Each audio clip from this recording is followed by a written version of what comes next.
All right. Well, from Broman Field, welcome to tonight's broadcast of the Class 3 Region B quarterfinal matchup between the Blue Devils and the visiting Bulldogs of Goochland High. The winner moves on to the next round, and, of course, the loser will call it a season. I'm Mark O'Connell, joined as always, well, this week again by Steve Peacock, who was out last week, and Chris Frazier filled in admirably, of course. And welcome back, Steve. It's good to see you.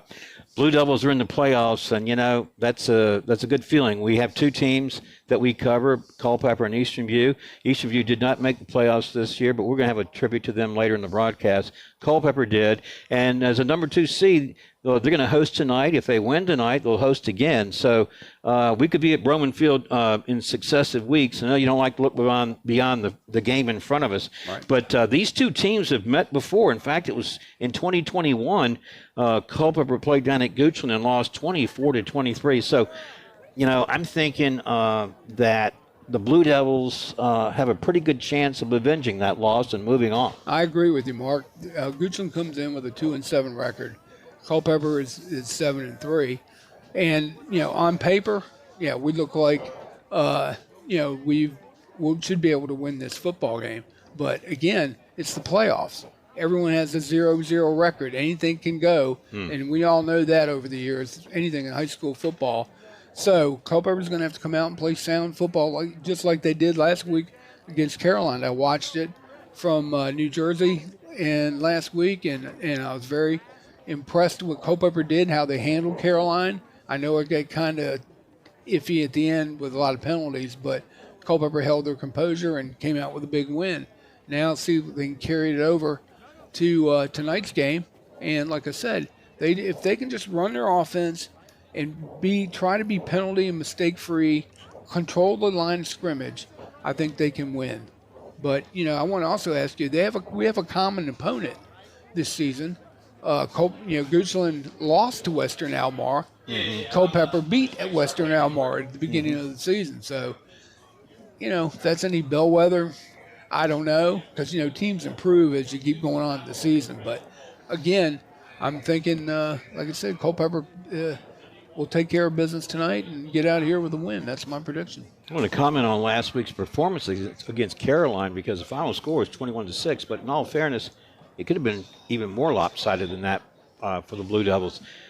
They were able to, early on, establish a ground game and shoot up the clock and that sort of thing. And I think that late in the game, things did get chippy, but it was really Culpeper that, for the most part, kept its composure. And the lack of composure really hurt Caroline, and things just sort of perpetuated themselves, and it wasn't real pretty. But I think I really like the performance of what Culpeper was able to do. So I want to tell you that, you know, Riley Lentz, Caleb Green, Colton Green, Grant Soderholm, Riley Vineyard, Cameron Marduse, Malachi Brock, together, Steve, running back by committee. And collectively, I think that they're sort of operating like a wrecking ball against these opposing defenses, but they're only able to do it because the offensive line is playing so well this year. I agree. That's a great analogy, Mark, about the wrecking ball, because they bring different elements from each halfback does. So you got power with Vineyard. You got some deception with Soderholm. You got strength and power and speed with Caleb Green. And Marduse will give you some tough yards right up in the middle. And then you throw in the speed of Malachi Brock.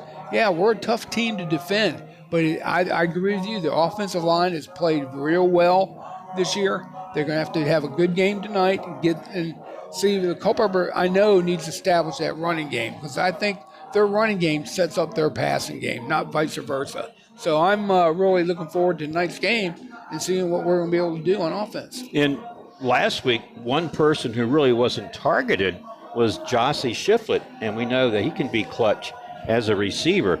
So we talked about the different weapons, and I think the defense has played well, Steve, getting to the football and being disciplined, that sort of thing.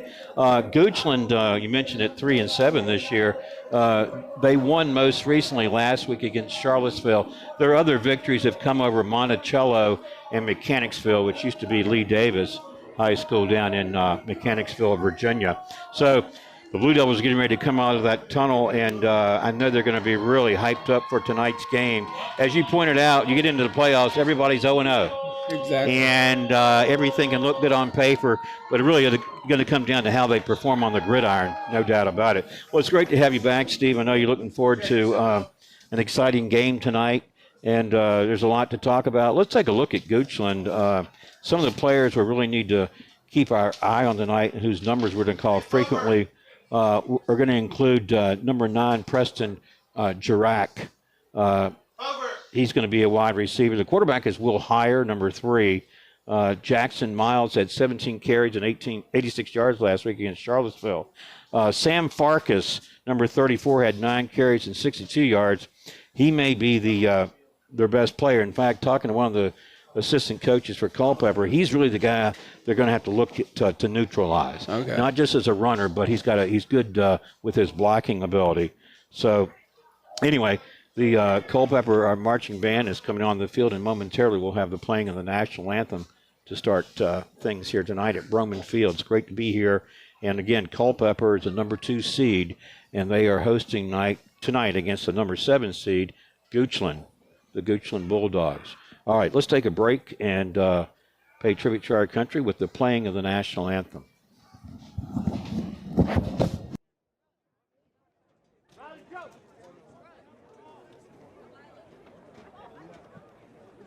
At this time, please join our student athletes and coaches in honoring America by standing, if you're able, removing your hats and directing your attention to the flag with the playing of the national anthem by the marching Blue Devils.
Tonight, for any new personnel that the Blue Devils may have on the field, they called up quite a few players from that junior varsity team, so we'll see how that goes. But, you figure they're going to go with their nucleus for the most part.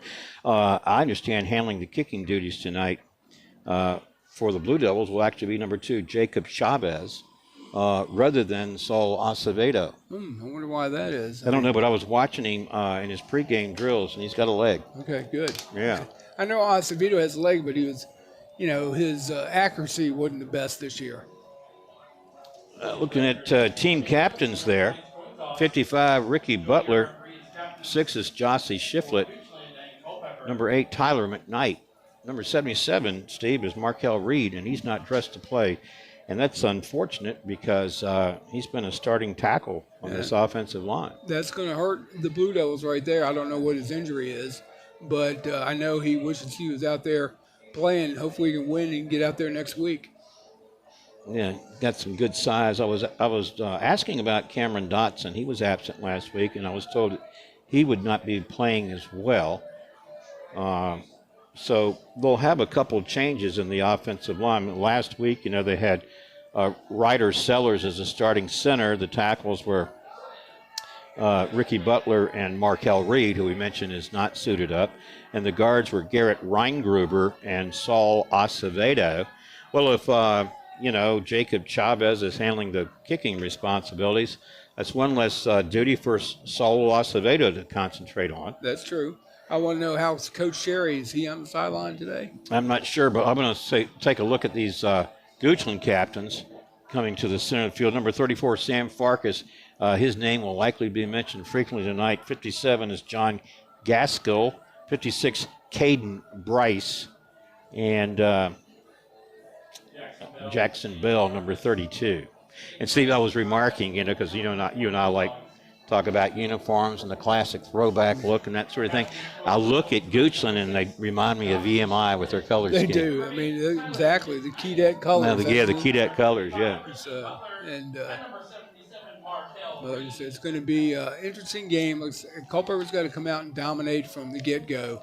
And I think Coach Jerry is on the sideline. I think I see him right there between the 50 and the 45. But we'll see who gets the toss here, who wins.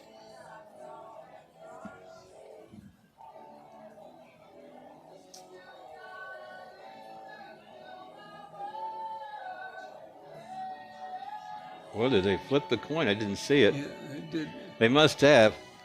So Culpeper has won the toss, opted to receive. They did that last week, Steve. They won the toss against Caroline, and they put their offense on the field first, and it paid dividends because they immediately just started moving the ball down the field and scored. And controlling a lot of clock. Exactly. They really chewed it up. And that's what you were talking about. The strategy is, this grind it out, mix it up running attack behind an offensive line, opening up seams in the opposing defense, is chewing up the clock and keeping the opposing offense off the field. Exactly, and Culpeper has the talent to do that. They have got that spinning offense, I like to call it. Almost looks like a spinning wing tee. But now getting ready to get the game started right now. We've got some little we got the blinking lights. It's like the old strobe lights, Steve. Yeah. Well, JT Laster, number 13, will tee it up for the Bulldogs. Will be kicking off to the Blue Devils to start this Class 3 Region B quarterfinal matchup. And again, Culpeper is a number 2 seed, and Goochland is number 7. And we mentioned that they met 4 years ago in the playoffs in this exact same round. They played it down at Goochland, and the Bulldogs prevailed 24-23. I suspect the Blue Devils remember that loss and would certainly like to avenge that here tonight. Here is Laster's kickoff, going to be fielded inside the 5-yard line by number 7 of Culpeper, Colton Green. And Green breaks away. He's got running room. He's across. He's deep into Goochland territory. He's going to take it to the house. I'm going to say unofficially 97 yards. 97 yards. Touchdown, Blue Devils. Colton Green all the way. Look at this, guys. He has nobody's open daylight, and nobody's going to catch him. Well, see, I think he would have scored if this were a touch football game. I know. I don't think anybody got a finger on him. They didn't. I mean, he just way up, just busted it right up the middle. What a good way to start the ball game, Mark. All right. Well, so much for putting your offense on the field. They're going to take that over putting the offense on the field any day of the week, right? Right. So 17 seconds into this one, and Colton Green has gone the distance, and I think it was fielded at about the 3, so unofficially a 97-yard kickoff return for a touchdown. And on for the point after. We mentioned it would be this one no good. Blocked. This was attempted by Jacob Chavez.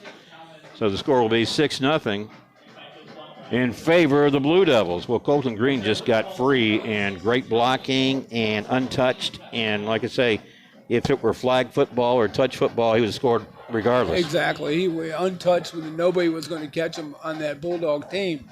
Now, Culpeper is going to kick off, and let's see if they can dominate on defense. One little tidbit I want to add about Chavez kicking, he's going to have to learn. He was a little slow there getting to the ball because Goochland was only rushing really one guy, and he was able to block it. He's going to have to get that timing down a little bit, Culpeper's going to have to start going for twos. Well, our live sponsor is Able Heating and Air, answering any and all questions you may have about your HVAC system. There's peace of mind knowing they are able to keep your home comfortable. Able Heating and Air, 718-7556. All right, well, Mark O'Connell here with Steve Peacock and Nick Morris tonight behind the camera up top. And what a way to start things here at Broman Field in this playoff game, Steve, with that long kickoff return by Colton Green. Sure was. I mean, that was just I'm wondering if that's a playoff record for Culpeper in the playoffs, kick return, 97 yards. Yeah, we'd have to go to the record books and research that one. And kicking off for Culpeper will be Jacob Chavez, wearing jersey number 2. Here is his kick. It's going to be a short one, and it's going to go out of bounds, and this will draw a penalty flag, and I suspect that Goochland then takes over at the 35. Yeah, I mean, I know the coaching staff has a reason why they're changing the kickers, but they've been doing that with Acevedo too. Mm-hmm. Why do you want to pooch kick it and give them excellent field? I get it that maybe their speeds are back there as their guy to run the kickoff, but I'd still say drive the ball and trust your kickoff team. All right, here comes Goochland's offense onto the field. We will see quarterback Will Heyer, number 3. Pay attention to number 34, Sam Farkas. He is really one of their playmakers. Also back there is actually Justin Popolars. He's in the quarterback position rather than Heyer at this point. And Popolars is going to be the ball carrier. He'll be dragged down shy of the 40-yard line. Coming up making the tackle, I believe it was Caleb Jenkins. I was telling Robbie, his dad, he played a good game last week. A well game. He sure did. I mean, and I didn't call the game, but I was watching it, and I watched every minute of it. I'm very, very proud to see how the Blue Devils won against Carolina and how they held their composure, too. All right, gain of 2 yards. Here's 2nd down and 8 for the Bulldogs. In the gun, Justin Popolars. Snap it to him. Up the middle he goes out to the 45. Several players in on the tackle for Culpeper, including a Ricky Butler. It's going to bring up 3rd down and about 2. All right, now let's see if the defense can tighten up here and get a big stop from them, so they won't get up 1st down. Now, Will Heyer is in the game. He wears jersey number 3, but they're going to split him wide as a receiver to the left. And Justin Popolars, number 11, gets the ball. He's going to run for a 1st down. He gets into Blue Devil territory where he's tripped up there. And Michael Street Boggs in on the tackle for Culpeper. New set of downs for the Goochland Bulldogs as they have it now in Blue Devil territory. Yeah, but I've been watching the defense. They're playing Caleb Green, the safety. They're playing him almost like an outside linebacker. And who they got deep, Okay, 1st and 10, Bulldogs at the Blue Devils 48. Back to the run they go. And this is number 7, Jackson Miles. He gets to the outside and looks like he was going to pick up some yardage until the Blue Devils defenders closed on him. Made a nice tackle in the open field. And again, Caleb Jenkins in the vicinity. Here's another look at that play, Steve. Yeah, right here. They just basically strung it out. The defense did. Watch. Right here. They didn't let him get that corner turn. And then they were able to finish him off right there.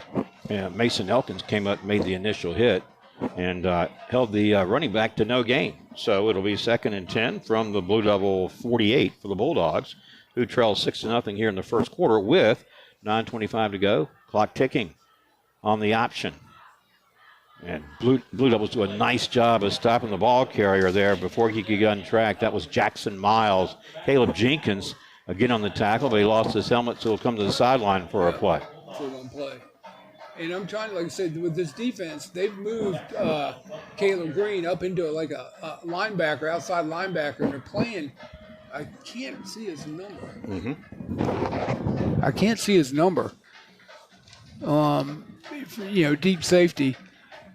It looks like Colton Green's coming off right now, too. He is, yeah. That deep safety position coming up there. Is it number? Oh, it's number 17, then that's Michael Street Boggs. Okay. He's had a good year. A lot of these guys have. Yeah. Now, with that good defensive play a moment ago, it forces the Bulldogs into a 3rd and 9. And here is a good solid tackle made by Jossie Shiflett, and that is made on Justin Popolars. And that's going to bring up a 4th down and long. Here's another look at that. Yep, he just came right up through in the gap. Watch this right here, Shiflett. And he was able to bring him down. Right there. No, he was unimpeded. Was that 6 or 8? It looked like 8. Well, that's Tyler McKnight, rather. Tyler McKnight. Yeah. All right. Well, here is 4th down and 9 from the Culpeper 48, and Goochland will punt. This one is blocked. Riley Vineyard is on it. Well, he's trying to be on it. He doesn't recover it, but he has a teammate who does, and that was number 32, Caleb Jenkins. Caleb Jenkins, we're calling his name a lot, Mark. He's all over the place. Right now, Culpeper's dominating that football game, especially with special teams. And I didn't think he got the punt, but he got it. And now Culpeper takes over a great field position. Sure do. They're going to have the ball at the Goochland, so where they put it down. It's right at the 35. 7:56 to play in this first quarter. 6-0 Blue Devils. This broadcast brought to you in part by localsportshistory.com, which is the community sports site that you are building organically. Check out local sports information or contribute your submissions at localsportshistory.com. Blue Devils on offense for the first time, even though they lead 6-0. And here's a handoff to Caleb Green over the left side. Caleb Green fights for yardage, and they finally drag him down about a yard shy of a Blue Devil first down. Yep, it was just about a yard shy, but look, he got the corner, Mark. And then when he gets the corner, he can get, like I said, he's got very deceptive speed. You get him running downhill, not many people are going to catch him. All right, Riley Lentz gets the play from the sideline. Some of the players in there include number 14, Keyshawn Tyler. Riley Vineyard, Steve, you know, he's got over 1,000 rushing yards this year. I was checking the VHSL stats. He's number 17 in the state. Wow, that's good. And can add some more. With all this ball distribution, you know, they've really spread the wealth. Here's Lentz, short pass. This one caught. This is Cameron Marduz. Marduz breaks the tackle. He's inside the 10. And they finally drag him down at about the 8. Let's take another look at this one. Yep, and I like the play call because, you know, it's basically got Goochland fooled right here because they're all looking at Vineyard, and then Marduz is cutting across that formation right there, able to catch the pass, and nice pickup now puts the Blue Devils deep in the red zone. Right down at the 8-yard line where it's 1st and goal from that spot. So they get Cameron Marduz in the offensive mix early on in this game. This is a direct snap to Riley Vineyard. Vineyard goes straight ahead, and he got a little bit of a push from his line before they pushed him back. I think they're going to spot it about the 3. We'll check that here just a second.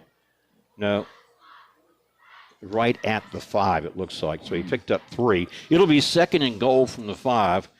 And, Steve, you might want to see if your vocal cords are warmed up. I got a feeling they're going to find pay dirt here in a moment. I got a feeling, too. And Caleb Green's in the backfield. Keyshawn Tyler will go out to the right as a receiver. Riley Vineyard, Cameron Marduz, Riley Lentz in the backfield. Who will they snap it to? A little shift by Goochland. It's going to be going to Riley Lentz, and Lentz is going to dance into the end zone, untouched. Another touchdown by Culpeper. It comes with 5:59 to play. Touchdown, Blue Devils. It's Riley Lentz from about 5 yards out. And, Steve, you got the block from Riley Vineyard, and that was all he needed. The 2 Rileys. Mm-hmm. Yeah, a pair of Rileys, Lentz and Vineyard. Lentz gets the touchdown. Vineyard got the key block. It is 12-0 with 5:59 to play here in the first quarter. And because of that missed point after the first time, they'll go for 2 here. Yeah, see what play called out up here. And it's going to be a snap to Vineyard. He comes to the right side. Now makes a cut, and he's into the end zone. The 2-point try is good. It's 14-0 Blue Devils with 5:59 to play in the first quarter. The Blue Devils are firing all cylinders, Mark. They're looking good right now. Well, Steve, with that blocked punt, Culpeper took over at the Goochland 35. 4 plays later, they punched it in from 5 yards out.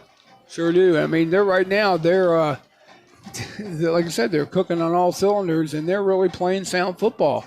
And the thing is I like about the Blue Devils, Mark, they've gotten better every game since the start of the season. Well, I was even remarking tonight that I think they've come to the point where they believe in themselves. Yeah, that's another thing. They're believing in themselves, and they've now got the winning culture. In other words, they're playing to win, not to lose. Mm-hmm. Absolutely. Well, you know, this broadcast is brought to you in part by Battlefield Automotive, featuring Toyota, Chevrolet, and Ford.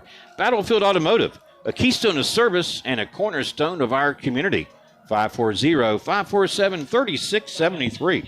5:59 to play here in this first quarter. 14-0 Blue Devils. It started with the opening kickoff return unofficially from 93 yards by Colton Green. He went untouched to the end zone. The point after was no good.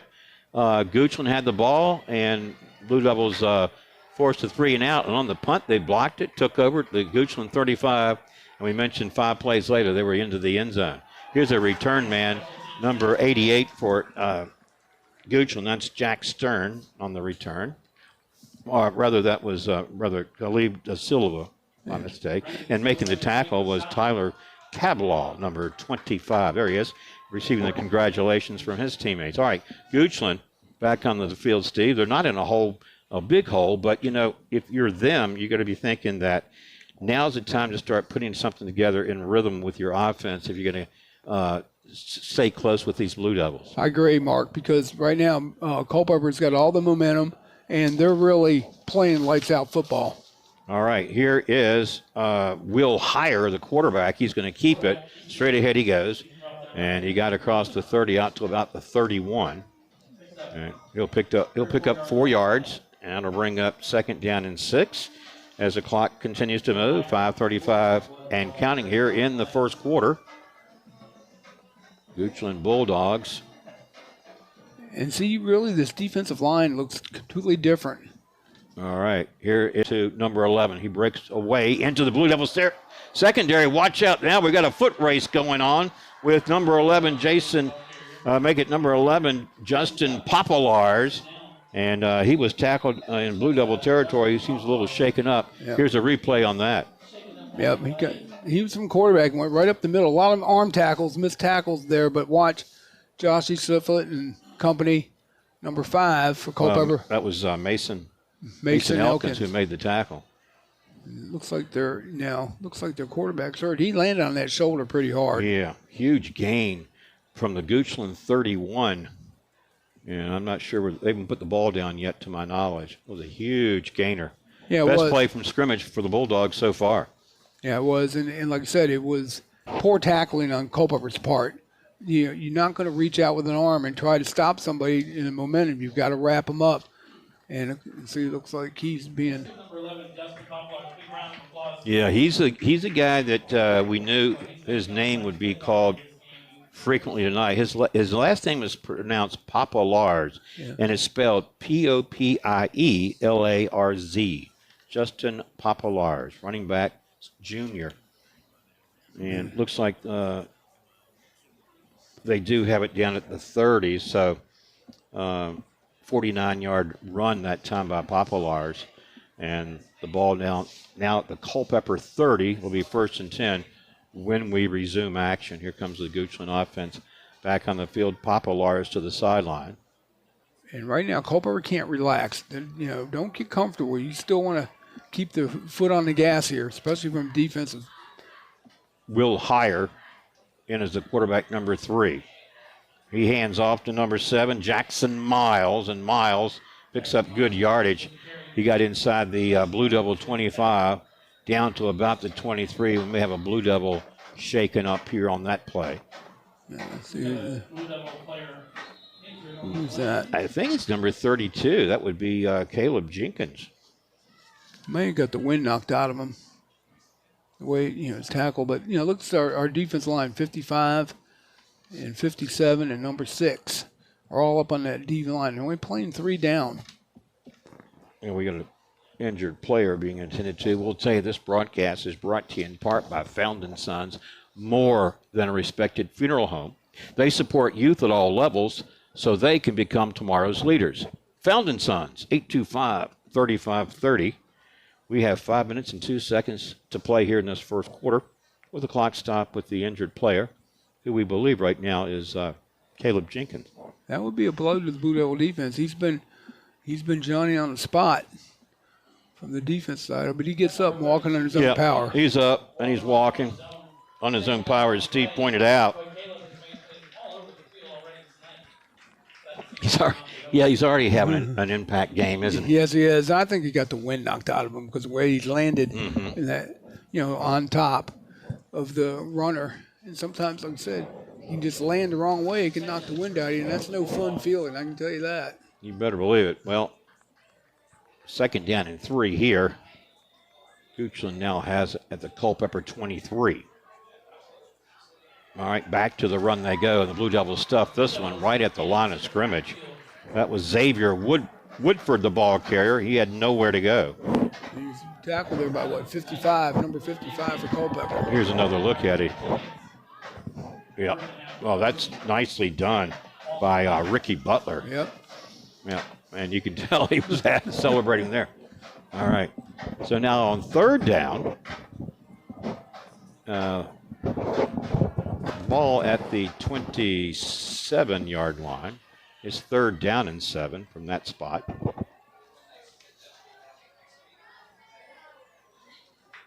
Back to the run they go, trying to get to the outside. Nothing doing because Caleb Green is there to make a nice solo tackle on the running back, Xavier Woodford.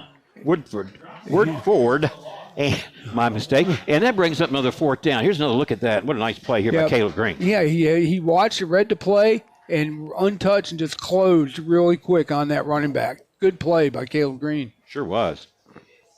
Now you got, I knew this was going to be 4 down for Goochland because they got to try to get something positive here, but they've got a little ways to go here. Culpeper's going to pin their ears back here. Here's 4th and 8. Blue Devils are offsides, but they don't call anything, or do they? Yeah, they did. Yeah. Going to cost them 5 yards. That will not be enough for a 1st down. This first penalty in the game works against the Blue Devils 5 yards.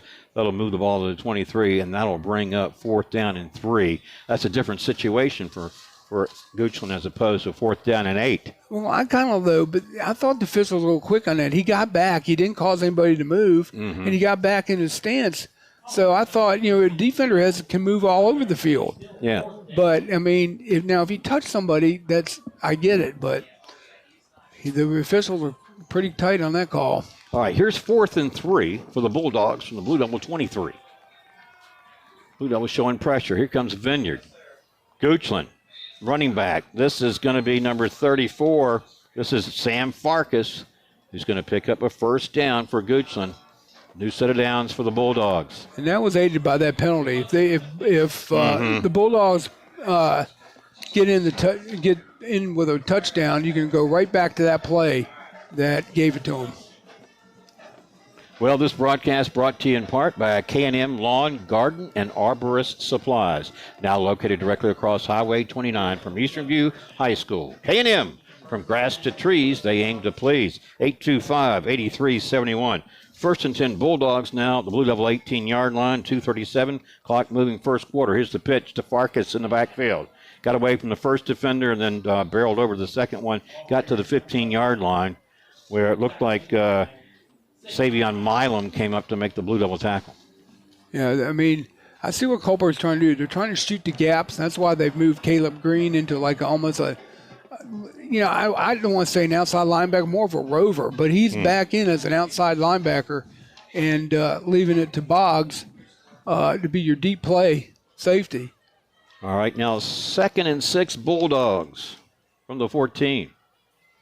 Farkas again the ball carrier. This time they do a better job of stacking him up after perhaps a 1-yard gain. He may have got to the 10-yard line. And we're down to 1:45 to go in the 1st quarter. Ball is at the 11. It is 3rd down and 2 from that spot.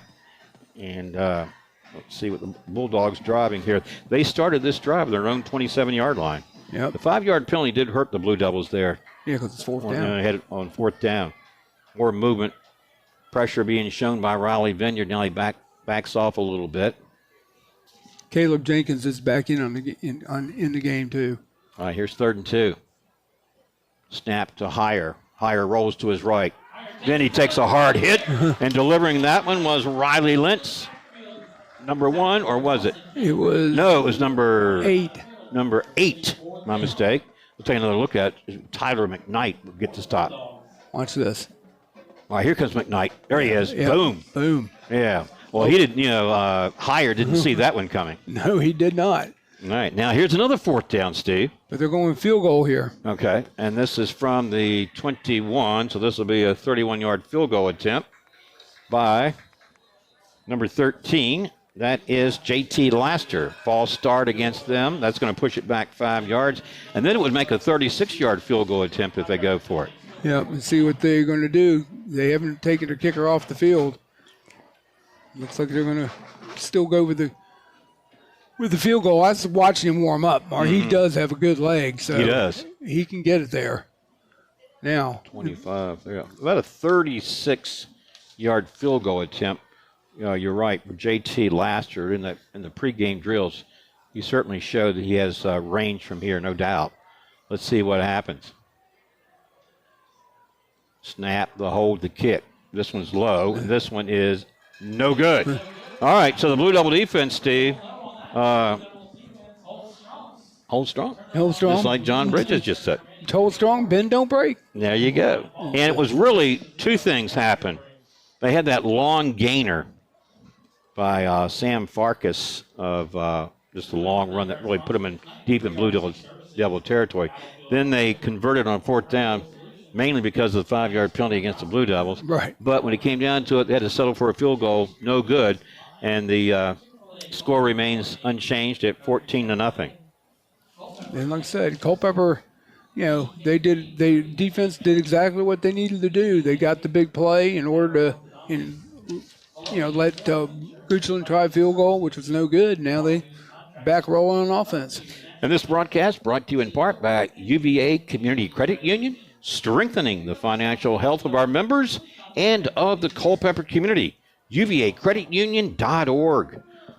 All right, Culpeper back on offense from its own 20-yard line. Quick throw, near side. And this is hauled in by Caleb Green. He got across the 25 out to about the 27. And it looks like the clock has stopped. I guess he got out of bounds. Yeah. Now they resume it. 25 seconds and counting. And Culpeper's going to be content. Let the clock go down, I think, here and, start at the other end. Or they're going to try to get a play off. We got, 15 seconds and counting. On a 2nd down and 3 here, Culpeper has it at its own 27-yard line.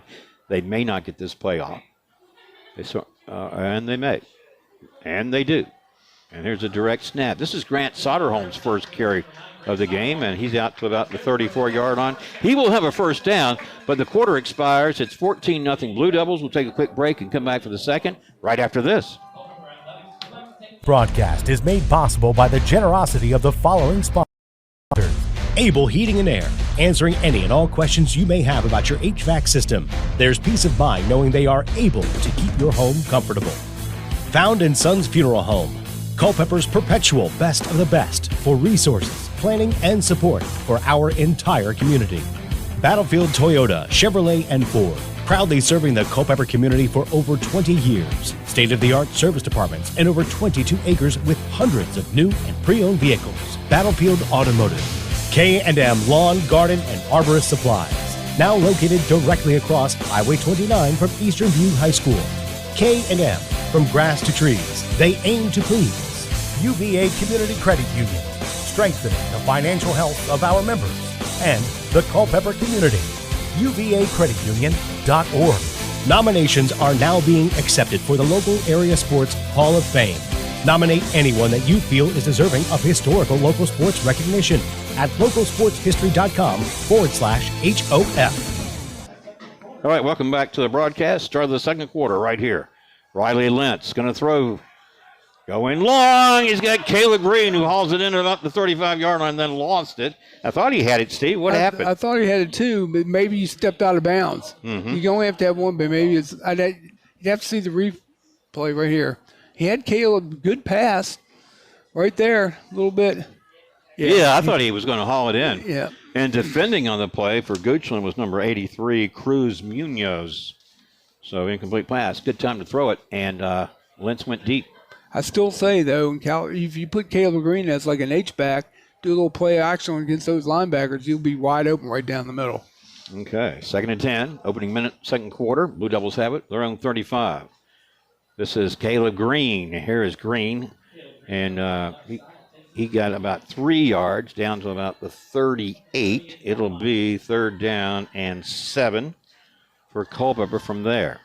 And, we haven't seen the big doses of Raleigh Vineyard yet on the running game either. Now he's back in there. Well, he got that key block for Riley Lentz for that touchdown. So he's going to play a role no matter what, right? Yep, exactly. Yeah. He is in the game. Mason Elkins comes wide left. 3rd and 7. Well, we got a penalty flag down. Yeah, it might be. Here's the call, I think. Coming up quickly, it is going to be offside. All right. That meant from 3rd and 8 now to 3rd and 3. Exactly. So that'll move it to the 43. And, I had 3rd and 7, so 3rd and 2. Very manageable 3rd down play coming up for Culpeper. They do have it at the 43. You can see over there across to the far sidelines, 3rd down and how far they need to keep possession here. Here's where you call up Raleigh Vineyard. He'll get you those 3 tough yards or 2 tough yards. And he is in the backfield,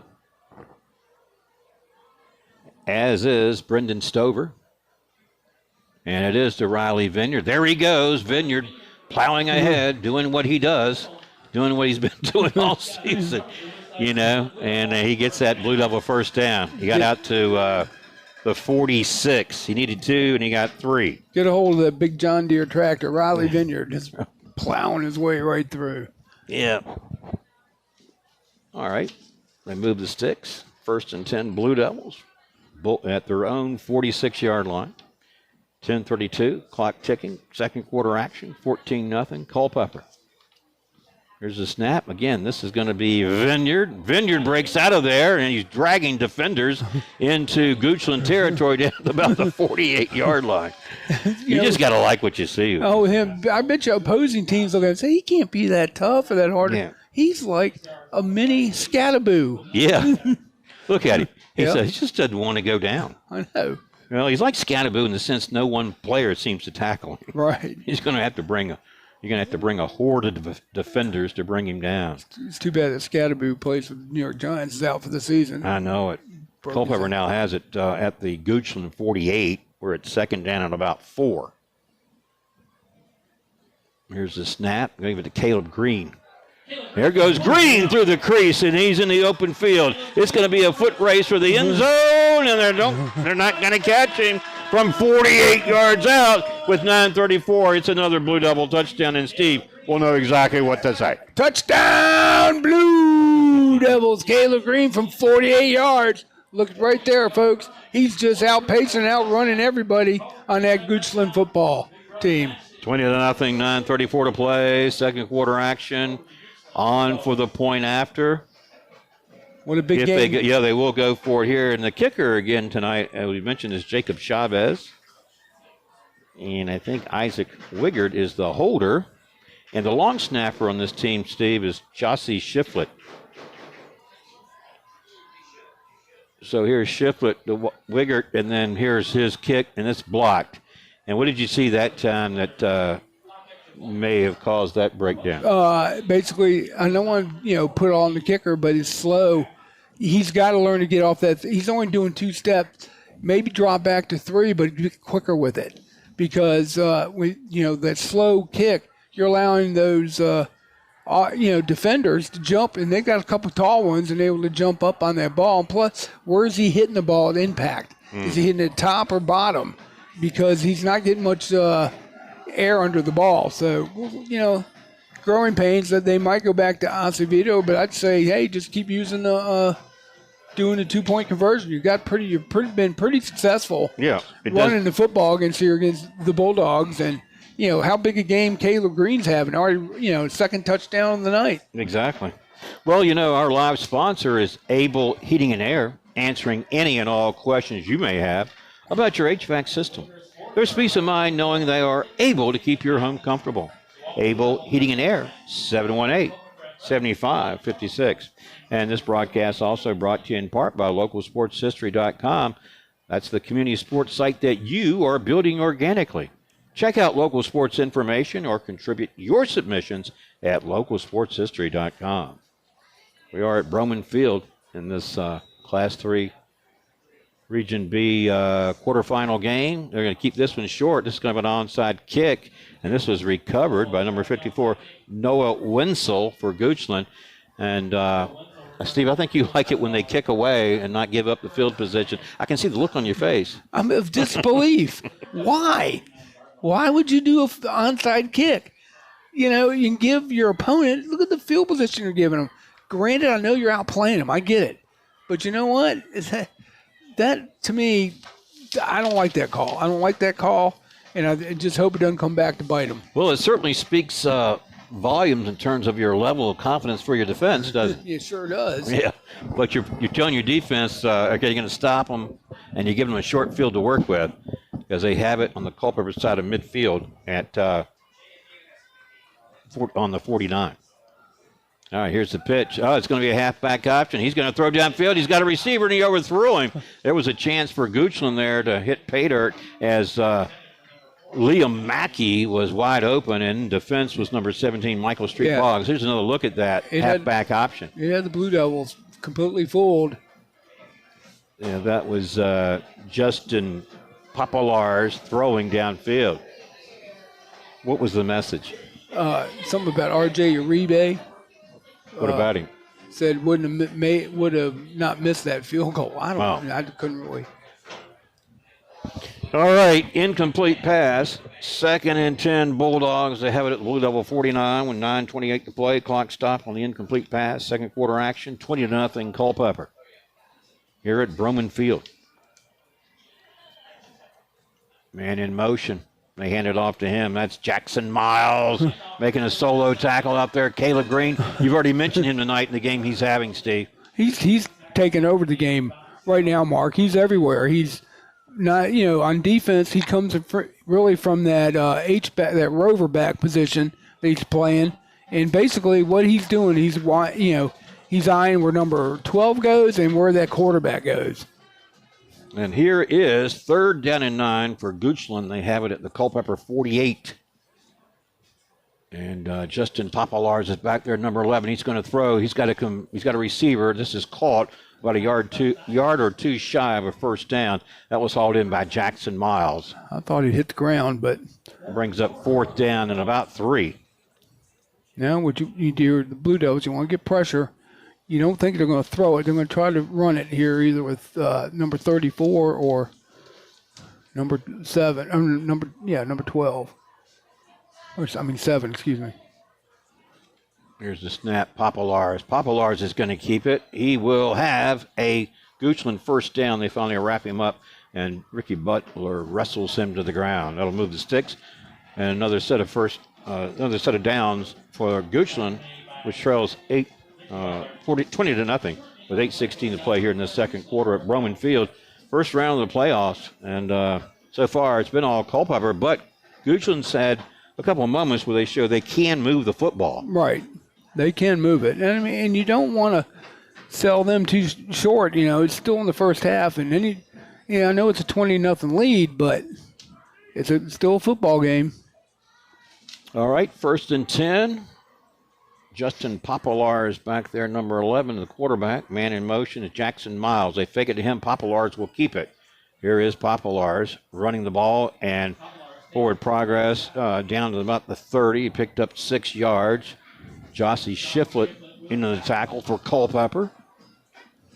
This broadcast brought to you in part by Battlefield Automotive, featuring Toyota, Chevrolet, and Ford. Battlefield Automotive, a keystone of service and a cornerstone of our community. 540-547-3673.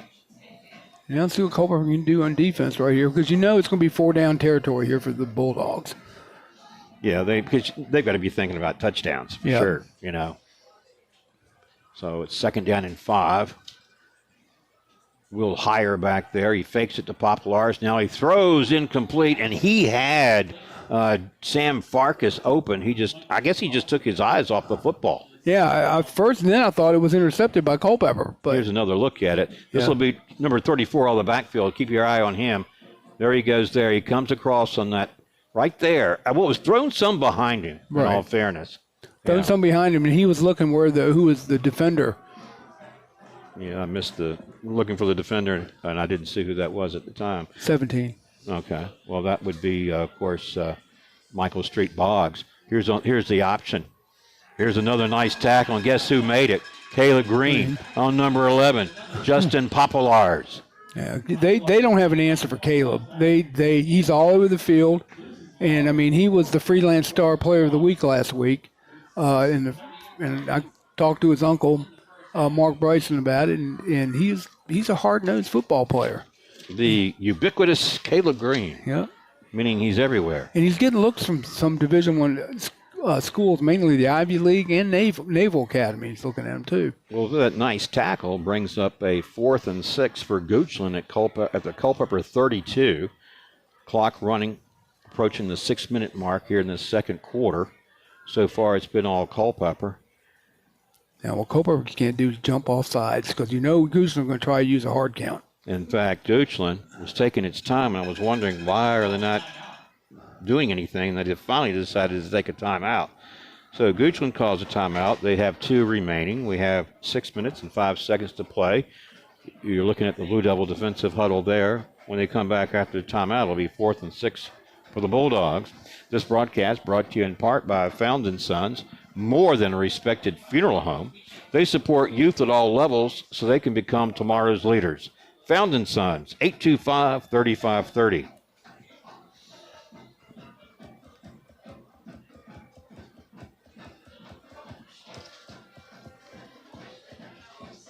What is Morgan Rogers, Steve? Do you know? I don't. I've seen it on the back of the sweatshirts. I know it means something. We might have to ask Billy. Yeah. All right. After the timeout taken by Goochland, they come back and they face a 4th and 6 at the Culpeper 32. And let's see what they draw up. Well, they got Justin Popolars back there, number 11. He takes the snap, looks left. Now he looks downfield, throws down the middle of the field. This one is picked off, and is picked up by Michael Street Boggs. Here comes Boggs across the 40, 45, Goochland territory. And they finally tackle him out of bounds just shy of the 30-yard line. He was waiting back there, Mark, for that pass. Look right here. He read it the whole way, and he just took off. Michael Street Boggs, what a good interception. And now puts Culpeper back in operating position from the Goochland. Looks like they're going to at the 35-yard line. Mm-hmm. Nice return. Very nice return. So Culpeper has it on the Goochland 35. 5:51 to play here in the second quarter. And the Blue Devils already up 20-0. We'll look to tack on more here with this possession. Vineyard in the backfield. They snap it to Lentz. Lentz looks left, throws to Jossie Shiflett, and they corral him just shy of the 30-yard line and tackle him there. Making the tackle for Goochland was J.T. Morris. I was looking at number 2 for Goochland, but he's got that concussion or that pad they wear on their helmets now. So, because it looks like from here he doesn't have a helmet on, but he does. Yeah, I know what you mean. 4-yard pickup, 2nd down and 6. 5:23 and counting here in the second quarter. Culpeper has it at the Goochland 31. Vineyard, Mardus, and others in that backfield. Lentz, hands off. This is going to be Mardus, and it was a quick hitter to Mardus, and that typically fakes out everyone, including us. Including us. I thought maybe it's going to Green. Yeah, they dial that in at the right time, don't they? They do that. I'm impressed the way this Culpeper team has grown over the season, and they've bought into Eric Sherry's program. And look what winning does. It makes people come out and want to watch you. Yeah. Well, then it builds on itself for the team, too. You start, like you say, we said earlier that they really at a point where they definitely believe in themselves as a team. There's another quick hitter up over the left side, Mardus again. They've called his number now 3 times tonight, Steve. And I think last week it was once, if I'm not mistaken. So I think that's surprising Goochland here. Yeah, I mean, like we said earlier, too, Culpeper's got that, running back by committee. I mean, they can plug anybody in there, and each got a different skill level. Yep. And I'm really impressed with Soderholm. He's really come on this season. Yep, he has. And Wade, he attacks that hole. Mm-hmm. But he has a good teacher, Riley Vineyard. Really solid group back there. 2nd down and 3. There's Vineyard, speaking of him. Vineyard gets to about the 15 where they stand him up and push him back, and the whistle blows to end that play. I think they have it at the 15. That's going to be real close to another Blue Devil first down. Maybe a little shy. Well, maybe they want to measure it. Nope, they're saying it is a first down. At the 15, you had a new set of downs for the Blue Devils with 3:44 to play here in the second quarter. And this broadcast brought to you in part by K&M Lawn, Garden, and Arborist Supplies. Now located directly across Highway 29 from Eastern View High School. K&M, from grass to trees, they aim to please. 825-8371. Here's the snap. This one is Soderholm. You were just mentioning him. Yeah. He's shy of the 10-yard line, down to about the 11. They'll give him 4 yards. And Mark, another thing that's impressed me so far, I don't want to speak too soon, but it's been a well-played penalty, only a couple penalties, and they were for illegal procedure and offside. So. Right. In other words, they haven't had the big penalties tonight. Right, exactly. So looks like Culpeper has called a timeout, the first of their 3. So both teams have 2 timeouts remaining here in this first half. 3 minutes, 11 seconds to play. Culpeper 20, Goochland nothing, and certainly plenty of time and excellent field position for Culpeper to tack on another score before the intermission. Yeah. And in the 35, I always jinx it. If you get up 35, it applies in the playoffs too. They run clock, but let's not get ahead of ourselves. You were talking about the concussion layer or that wear for the helmet. You can see that when you see jersey number 2 because it really stands out. It does. He looks like he's out of your camera right now, view of your camera, but you'll see him eventually here. All right, after the timeout, it's 2nd and 7. Blue Devils at the Bulldog 12. Here's the snap. They're going to give this one to Ricky Butler. And Butler tries to get away from Farkas. Farkas slowed him up. And then teammate number 57, Josh Gaskell, came over to make the stop on Ricky Butler. His first carry of the night. Yeah, first time I've seen him carry the ball, but they're going to see where his forward progress is. Well, they missed a block on Farkas there, and that was really, he was the guy who slowed him up and allowed his teammates to come over and gang tackling there. Man, it looks like he may have lost some yards. He did. There's your guy with the helmet. Yeah, there he is. Yeah. We have the ball now, Steve. Let's pick right at the 14, so he lost 2 yards. And it's 3rd and 9. And is this 2-down territory, you think, for the Blue Devils? Oh, yeah, definitely. Okay. On 3rd and 9, handoff. This is going to be Caleb Green. Here goes Green. Green busting through the defenders and into the end zone. Touchdown, Blue Devils. Caleb Green from about 9 yards out. Touchdown. 14 yards there, excuse me. Here's another look at that. He got behind the block of Vineyard, and he also got a big block up there from the lineman. Number 57 for Culpeper, Garrett Reingruber led the way. We've been talking about the work of the offensive line. These running backs can have a good time in these games when their linemen are opening up holes like that. And they're going for 2 here. 26-0. They line up to go for 2 with 2 minutes and 12 seconds to play. Here's the handoff to Mardus, and Mardus is in. So the 2-point conversion succeeds. It's 28-0 in favor of the Blue Devils late here in the second quarter. And again, that deceptive running. Each running back has their skill set, and that worked perfectly for Mardus because Goochland wasn't expecting him to get the ball. Exactly. We were talking about running back committee. I didn't know Ricky Butler was going to be in the mix because we'd mentioned Riley Lentz, Caleb Green, Colton Green, Grant Soderholm, Riley Vineyard, Cameron Marduz, Malachi Brock, whose name we haven't called yet, and then you throw in Ricky Butler into that mix. Talk about running back committee, and as you pointed out, Steve, they all bring a little different skill set to the mix. Exactly, and I want to correct myself. Colton Green ran back that kickoff, not Caleb Green. We did say Colton. I know, but I said earlier. I said where Caleb had his 3rd touchdown. I see. So I'm just going to correct my error. Well, 28-0. here late in the first half, and Jacob Chavez will kick off for the Blue Devils. You know, this broadcast brought to you in part by UVA Community Credit Union, strengthening the financial health of our members and of the Culpeper community. UVAcreditunion.org. Now, will he keep it short? Will he kick away? We're going to find out here. He's going to Pooch kick it. Yeah, there's another pooch kick. This one goes out of bounds, and Goochland will have it at the 35-yard line. All right, Steve, not to put you on the spot, but if you were coaching Goochland right now, what would you try to accomplish before this first half expires? To put a couple good plays together. Try to keep the sticks moving. You're down 28-0, and right now this is your season, and so you got to be ready to go. And so it's going to be interesting to see what Goochland does. I think they're going to have to throw it more. They got to get their big play guys involved, and right now Culpeper's doing such a good job of shutting that down. So they're really making Goochland really one-dimensional. All right, the quarterback in this set is Will Heyer, number 3. Heyer on the option. He's going to pitch back to Jackson Miles. He'll step out of bounds near the line of scrimmage, and that's it. And that's good defense by Culpeper. They strung it out. I mean, did he get a yard maybe gain?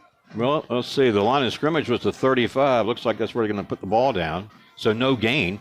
Brings up 2nd and 10. He did step out of bounds. It stops the clock with 2 minutes and 7 seconds to play here in the second quarter. Our score, 28-0. It's been all Blue Devils. And I've liked what that 3-man front's been doing for the Blue Devils. They really have been able to dominate that line of scrimmage. Watch number 34 here, Sam Farkas, in that to the right, in that slot position as a receiver. He's going to block for Justin Popolars, who went straight ahead to about the 40-yard line where they stacked him up. On the tackle, several players, including Tristan Butler, their number 50, Ricky Butler, 55. 57 is Garrett Reingruber. Yeah, they've been playing very well up front. Up to the 40, brings up a 3rd and 5. Clock continues to move. Minute 30 and counting. See, Goochland's wasting a lot of time. I mean, right now it's when the second half starts and they get the ball started second half. Right. The clock's going to be their enemy. Well, you were if you're thinking about getting the ball to start the third quarter, you'd like to end this second quarter with some offensive success. Instead, they're going to tackle hard in the backfield. Tyler McKnight tackles Justin Popolars in convincing fashion, dropped him for a loss. Take another look at this. Popolars, number 11. And then coming from the other side and bringing him down, nice solo tackle by Tyler McKnight. Dropped him at the 38 for a 2-yard loss, and 4th and 7 on its way. Clock is stopped as the Blue Devils called a timeout, and they have 1 remaining. Goochland still has 2. Yeah, they want to force Goochland to punt and see if Culpeper can rip something off, get it back scoring before the half is over. Well, Caleb Green, if Goochland punts, there he goes. He'll be dropped back to return the punt. Yeah, but I don't see the punter. There he is. Is number 88 should be. All right, that's Jack Stern. Caleb Green, the lone safety back for the Blue Devils. High snap. Stern gets it and kicks. This one is going to bounce down and will not be returned. And they'll down it at the Culpeper 35. That hit on Popolars, I mean, he was shaken up earlier and he got dropped back on that same shoulder. I'm wondering if, he's been hurting there for Goochland. That was a tough tackle by the Blue Devil player. Who was it, Butler? Or Boggs? Oh, I was going to say Markel Reed did not suit up tonight. I think Davon Penn must have be replacing him, big number 72. Okay. Yeah, I think he's over there at that right tackle position. Culpeper back on offense. Under a minute to play here in the second quarter. They fake it to Vineyard Lentz. He's going to scramble. He's going to keep it. He's going to make a move, and he's going to be pushed forward and down after he got across the 40 for a pickup of about 5 yards. Clock is running, 38 seconds to go. Yeah. Blue Devils have 1 timeout remaining, and they're lining up to finish strong here in this second quarter. Caleb Green goes to the top of your screen. Mason Elkins in the slot left. Here's Lentz. He's going to air it out, throw deep, throwing for Caleb Green, and incomplete, and no flag down. Yeah, I thought maybe Caleb Green had his route impacted by the Goochland player, kind of like it wasn't looking back on the ball. So. Yeah. Well, they'll have a couple more chances at it here as incomplete pass stops the clock with 17.9 seconds to play in the second quarter. It's 3rd down and 5. I'd send somebody on that post right over the middle. Mason Elkins. Yep. Comes to the left. Caleb Green line up on the left side as well as Riley Vineyard gets behind his blockers and goes out of bounds at about the 45-yard line. And 34 tackling 34. That was Sam Farkas getting the stop on Riley Vineyard, but Vineyard got out of bounds. Clock stopped. 11.8 seconds to play here in the second quarter. And I thought he got first down. They're not giving it to him. Well, they're going to put the ball down at the 44. So it'll be a little shy. Just inches, it looks like. It'll look across the way there at that down marker and where they need to get. Maybe a foot on 4th down. And Blue Devils still have 1 timeout remaining. Caleb Green will get the carry. There goes Green to the outside, makes a cut upfield into Goochland territory. They tackle him shy of the 45-yard line. And making the tackle is number 26. That's Cole Browning. And the Blue Devils call their last timeout with 6.4 seconds remaining. I like that timeout. I like what they're doing. They're keeping the foot on the gas. They know they can spring Green pretty much at any time. And Riley Vineyard can bust it right up the middle. So it's going to be interesting to see what play they're probably going to have to put in the air. Mm-hmm. And what do you think, Steve? They have time for 1, maybe 2 plays? 1 play. One? Yeah, because it's going to be because you got to get everyone back up, line up, and line of scrimmage. They don't have enough time for 1. For 2. They have time for 1 play. Now, who do you want to get? You want to put your tall receivers. That's Green and Joshua Shiflett. Down. Make it just throw it towards the end zone. Or try to get somebody out in space where they can, attack and try to get in the end zone. All right, so 6.4 seconds remaining. And after this timeout, the Blue Devils have 1st and 10 at the Goochland 44. Or make it 46, rather. And Steve thinks maybe time for just 1 play because they don't have any more timeouts. Let's see what they draw up here. Here's Lentz looking right. Now he's going to throw deep. Who's he going for? This one's picked off. And this is picked off by Jackson Miles of Goochland, who's still on his feet looking for some more yards to pick up. They tackle him at midfield, and that's how this first half is going to end.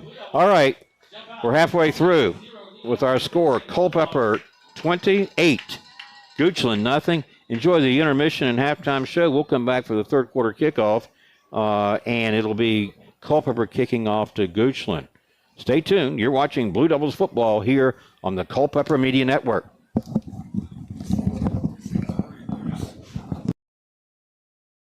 Broadcast is made possible by the generosity of the following sponsors. Able Heating and Air, answering any and all questions you may have about your HVAC system. There's peace of mind knowing they are able to keep your home comfortable. Found in Sons Funeral Home, Culpeper's perpetual best of the best for resources, planning, and support for our entire community.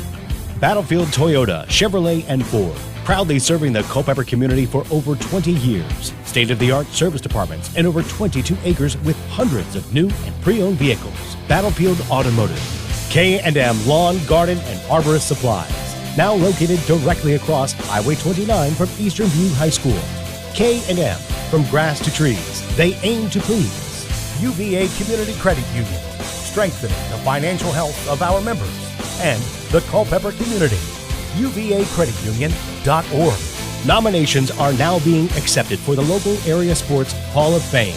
Nominate anyone that you feel is deserving of historical local sports recognition at localsportshistory.com/HOF. All right, well, welcome back to our broadcast from Broman Field, where it's halftime here in this Class 3 Region B quarterfinal game. Blue Devils well on top, 28-0. I'm Mark O'Connell alongside Steve Peacock, Nick Morris behind the camera tonight. Welcome back to our broadcast. Before we get rolling along and summarizing how that first half went, Steve, I wanted to pay tribute to the Eastern View football team, because this is one of the few years we don't see them in the playoffs.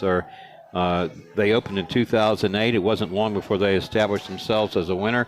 And for over so many years, they were always in the hunt. They were in the playoffs. Right. But, it's a reminder that no one stays there forever. Right. And you start over at some point, and it happens everywhere you go. But I wanted to say you can't let that record fool you. They were 3-7, but they lost to Liberty 7-6 in an odd game. It could have gone either way.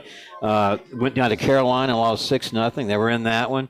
So it's a little deceiving about that record. First-year coach Don Joy. We take over a program. You start from scratch. You start your own, and it takes a while to put it all together. I think the impact player this year for Eastern View was likely Hayden Lovelace. Yeah, he was. And I thought they beat Liberty. They beat Liberty. That was one of their wins, 7-6. Did they beat them? Yeah. I'm trying to remember. I think so. But anyway. Well, but that's right, because AP Hull was quarterback, and so they did get the win over Liberty 7-6 and lost to Carolina 6-0. 15-14 overtime to Culpeper. A lot of these games were close. Yeah. And so, anyway, going back, Hayden Lovelace, I think, is an impact player. Tyler Caperton had to be the quarterback, and he did well. He very, yep. I just wanted to say thanks to the Eastern View High School and the program and the staff over there. Director of Activities, Austin Pickett, who always very accommodating and very thoughtful, did a great job. And, over the years, working in the press box over at Cyclone Stadium, we've had the privilege to work with guys like Dave Richardson, and in more recent years, Sean Somerville is the public address announcers, and it's always great working with them. So I've got a feeling it won't be long before we start seeing Eastern View back into the playoffs. I concur. I mean, this was a down year for them. Big changes to the whole program, from the coaching staff and new players coming in, other players graduating, moving on. And it was a down year for Eastern View, but to give the chance for those coaching staff of Don Joy over there to get some more continuity and get players to buy into the message. Yeah. And like I said, they'll be back. It'll take several years. And you've mentioned that tonight with Eric Sherry and his team, how the team is really coming into its own and buying into the system that he has implemented here. Right. Well, as we get ready to start this third quarter, Culpeper will be kicking off to Goochland and leading 28-0. Steve, looking over that first half, I mean, Caleb Green had 2 touchdowns. His brother Colton had 1, and Riley Lentz had 1. And the closest really Goochland came to getting on the scoreboard was that 36-yard field goal attempt that was no good. Right. So what am I missing as first half highlights? It started with electrifying kickoff return for touchdown from Colton Green, unofficially 97 yards. Yeah, I mean, I was seeing if we could figure out how to find out if that was a record breaker for a Culpeper playoff game and for a return to, kickoff, because you got to think, before Lou Sorrentino, Culpeper didn't go to the playoffs very much. I mean, in that time, then Lou came on. We all know what he did here for Culpeper football, and I don't remember, which we did a lot of those games, I don't remember kickoff being run back almost 100 yards. So I don't either. And by the way, speaking of Lou Sorrentino, if Culpeper wins tonight, they'll host another game next week, and it's going to be the winner between Skyline and Meridian, which was formerly George Mason. And Lou Sorrentino coached there before he came here. That's right. All right. Well, that being said, Jacob Chavez kicks off for the Blue Devils to start this third quarter. This one's going to be fielded at the 5-yard line.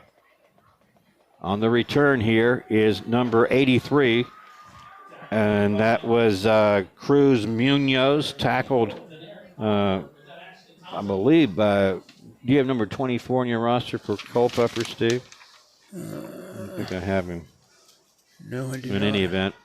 They did call up a lot of players from the JV squad. It's Daniel. Hold on a minute. I'll put my glasses on. I knew the feeling. Goochland will have Goochland on offense from about the 23. Looks like it's Danerick Holland, number 24, Culpeper. Okay. All right.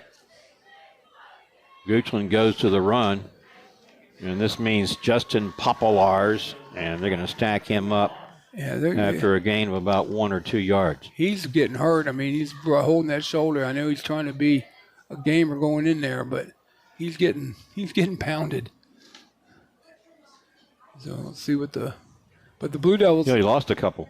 Yeah, the Blue Devils. They're firing all cylinders. Like I said, they gotta still though play hard, keep the foot on the gas. Will Hire, number 3, the quarterback, takes a snap. Play action. He's going to throw near side. This one incomplete. Intended for number 33, Carter Olechko. And I think maybe his teammate ran in front of him and blurred his vision, Steve. I'm not sure. Oh, I agree. I was getting ready to say that, Mark. It looked like his teammate just kind of ran in front of him and just stopped. Yeah. And, and he trying to figure out, I think it was the busted play, but now 3rd and long here. Will Hire looks to the sideline for the play call as the Bulldogs, trailing 28-0 in this opening minute of the 3rd quarter, face 3rd and 12. See, now here's I'll be putting pressure on him. Hire in the backfield. He's got Jackson Miles back there to block. Here comes Caleb Jenkins, and this one is picked off at the 30-yard line by Tyler McKnight.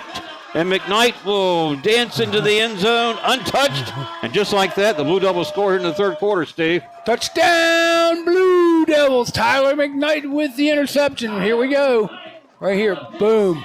And Caleb Jenkins was awfully close to making contact with that quarterback. He may have made just enough contact to get him off that throw. And Tyler McKnight, right in the spot, returned it for the pick 6. Now we're going to try for an extra point here to make it 35-0, which would in turn mean a running clock. What a way to start the playoffs for the Blue Devils as Jacob Chavez comes on for the point after. Jossie Shiflett, the long snapper. Kick is up and good. It is 35-0. 11:05 to play here in the 3rd quarter, so a continuously running clock will now be implemented. Yep. 35. You got to get down up by 35 points, and now there'll be a running clock. And so we're going to see what the officials do. All right. Well, we'll tell you that our live sponsor is Able Heating and Air, answering any and all questions you may have about your HVAC system. There's peace of mind knowing they are able to keep your home comfortable. Able Heating and Air, 718-7556. And this broadcast also brought to you in part by localsportshistory.com. That's the community sports site that you are building organically. Check out local sports information or contribute your submissions at localsportshistory.com. All right. Jacob Chavez, who just converted on a point after, will tee it up and kick off for Culpeper. And just like that, the Blue Devils are on top, 35-0. Said in Culpeper, this is probably the completest game I've seen Culpeper play all season. Yeah, I think you're probably right. And as you mentioned earlier, it seems to get better each week. Ball bobbled inside the 5-yard line is picked up by number 88. Again, that's Jack Stern on the return. That rhymes. That's about it. Got across. No, that was actually number 83, Cruz Munoz. No, that makes more sense. The officials stopped. They got to wait for him to get off field, and then it starts the clock. The Goochland in a deep hole here. Yep. Looking at a 35-0 deficit and a continuously running clock. But they haven't done it yet because the clock stopped right now. Is that right? Yeah, now they're going to. Maybe I'm wrong. Yep, now he's signaling run it. All right, there we go. Here comes Goochland offensive unit on the field. Will they begin to play with a sense of urgency? I would think. They better dial up their passing game. Well, that would mean Will Heyer right now, the quarterback. He's number 3. And they're going to hand off instead, and Riley Vineyard's going to greet the ball carrier there, number 11, and stop him. That's Justin Popolars in his tracks. He's getting popped a lot tonight. Popolars getting popped a lot. You just had to do that, didn't you? Maybe he got a Pop-Tart. Well, Riley Vineyard stopped him for no gain. And, Steve, this one's going to go quickly with this continuously running clock. Exactly. And like I said, Culpeper's playing good football. They've been playing good football pretty much all season, with the exception of loss to Woodgrove. But here's Popolars popping out of there and into the open field, picking up first down yardage. They tackle him out of bounds after he got across the Goochland 40. That's going to bring in a penalty flag, and that's comes into that play. And, you know, as you pointed out earlier, we had very few penalties, and they weren't big ones. They were offsides or false starts. Right. The clock does start on penalties, but look, this might be a late hit by Culpeper. That's what I was thinking, because it was thrown after the play was over when it was out of bounds. We'll see what personal foul. It is the personal foul. And that's the first one assessed against either team here. Well, as they mark this one off, we'll say that this broadcast is brought to you in part by Battlefield Automotive, featuring Toyota, Chevrolet, and Ford. Battlefield Automotive, a keystone of service and a cornerstone of our community. 540-547-3673. Well, if Goochland's going to stop this continuously running clock, they've got to get on the scoreboard. Yeah, they got to get on the scoreboard, and that was a big play there. It's a bad penalty for Culpeper. Late hit. Now the ball at the Culpeper 44. Jackson Miles coming around to take the handoff from the left side. Got down to about the 40, it looks like. And nope. Push it back a little bit to the 38. 6-yard pickup, 2nd and 4. 9:15 to go. Clock moving. Third quarter action. You can see the score, 35-0. And it's been all Culpeper. And Goochland doesn't seem like it's in a hurry, even though it's a running clock. So Culpeper just got to play some good defense right here. Top of your screen is wide receiver Preston Jurek. We haven't called his name tonight, but we thought we would. Here's a handoff straight ahead to the 35-yard line. And that was number 34. That's Sam Farkas, 36. And what I like would see, what I've been saying all in the first half, they've got Caleb Dream playing. They got 3 linebackers. He's playing outside. They're playing right next to Riley Vineyard. And looks like, and see, Green's going to be everywhere the strong side is. So to the left goes Will Heyer, now a receiver rather than a quarterback. Justin Popolars, hands off. Jackson Miles. Miles spinning his way forward. Got down to about the 30. Nice pickup. Jossie Shiflett and company make the tackle for Culpeper. New set of downs coming up for Goochland as the clock continues to run. And this broadcast brought to you in part by Found & Sons, more than a respected funeral home. They support youth at all levels so they can become tomorrow's leaders. Found & Sons, 825-3530. See, this is the furthest, I think. Well, they were down pretty close to our goal line in the first half at one point, but I think they got down to the 32, didn't they, when they had the interception? Yep. All right. From the 30, 1st and 10. Here's the pitch, Jackson Miles. He's at the 30, and that's the line of scrimmage, and that's where they're stopping. Several Blue Devils coming over to make the hit, including Colton Green, Ricky Butler, Jossie Shiflett, and others. That clock runs, Steve. Yep. It's running. Goochland needs to catch it. Before it gets away. Yeah. I'm looking at Miles. I mean, he looks like a good athlete, but he doesn't run very hard. That's why the Blue Devils are able to keep him bottled up. Now he's limping a little bit, but 2 receivers to the left, 2 to the right. Justin Popolars in the empty backfield. He's going to throw. This one caught at the 25-yard line. That was hauled in by Jackson Miles. And Yep. they'll put it down at the 25. Picked up 5 yards. Bring up a 3rd and 5 here.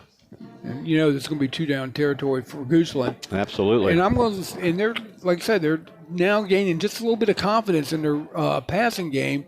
So, like I said, the run game has brought them up pretty much up to this point. But again, they're going to have to pass it, I think, to score.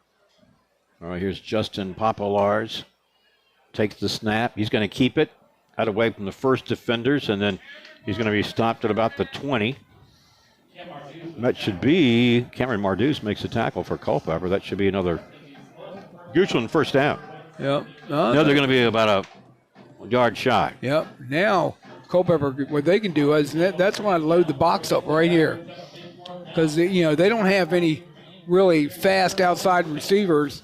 They're big and tall, so what they're going to do, they're thinking they can get this yard. And if I was Culpeper, I'd be loading that box up. On 4th down and 1 here. Big fellow in the backfield there, number 56, is Caden Bryce. And I thought it was going to be a penalty for too many men on the field. There's a flag down. Yep, it's too many men. And it's going to be Timeout taken by Goochland. Well, this broadcast brought to you in part by K&M Lawn, Garden, and Arborist Supplies, now located directly across Highway 29 from Eastern View High School. K&M, from grass to trees, they aim to please. 825-8371. And what?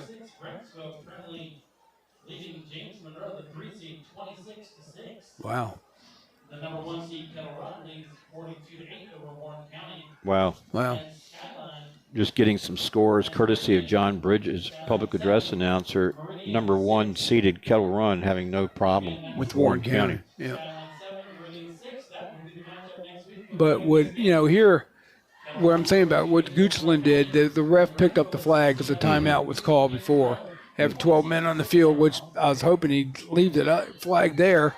Pushed him back 5 more yards now. In the backfield is big Caden Bryce, who's ordinarily an offensive and defensive lineman.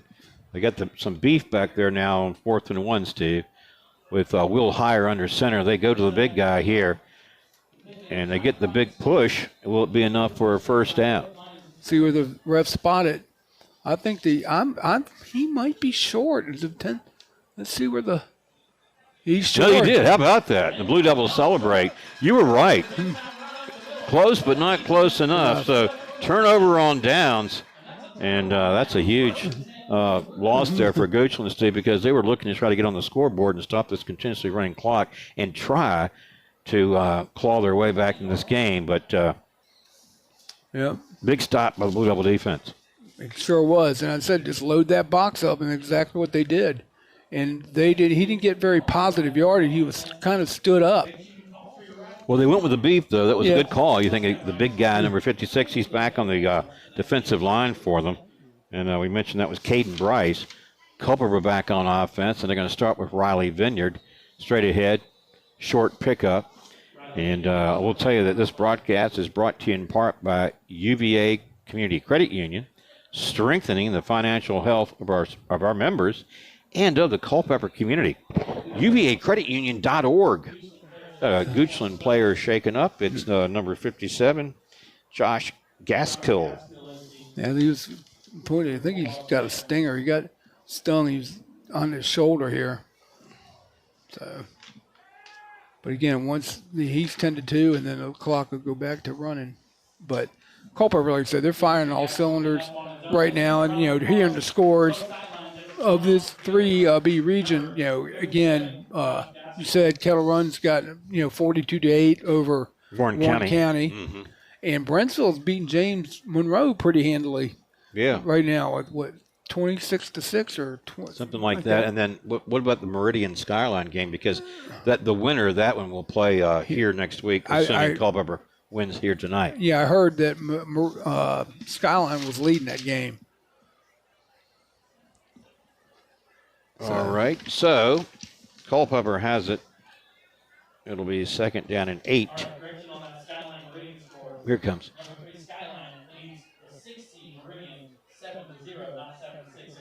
7-0. Skyline up 7-0 over Meridian.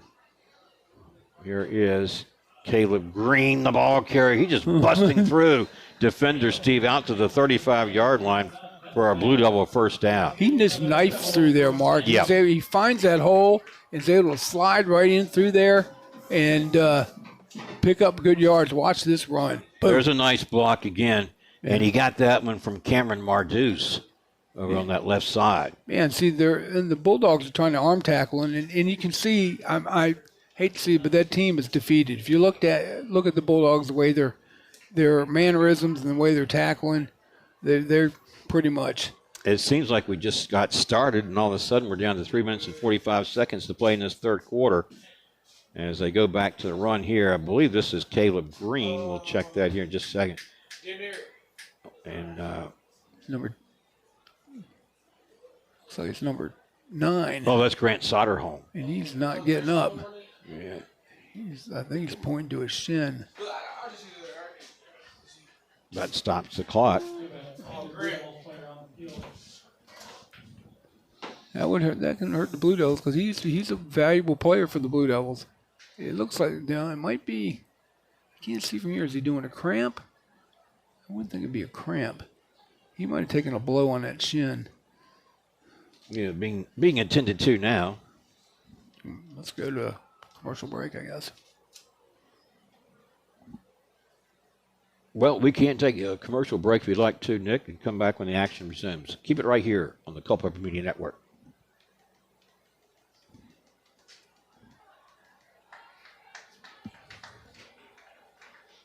Who is it? What's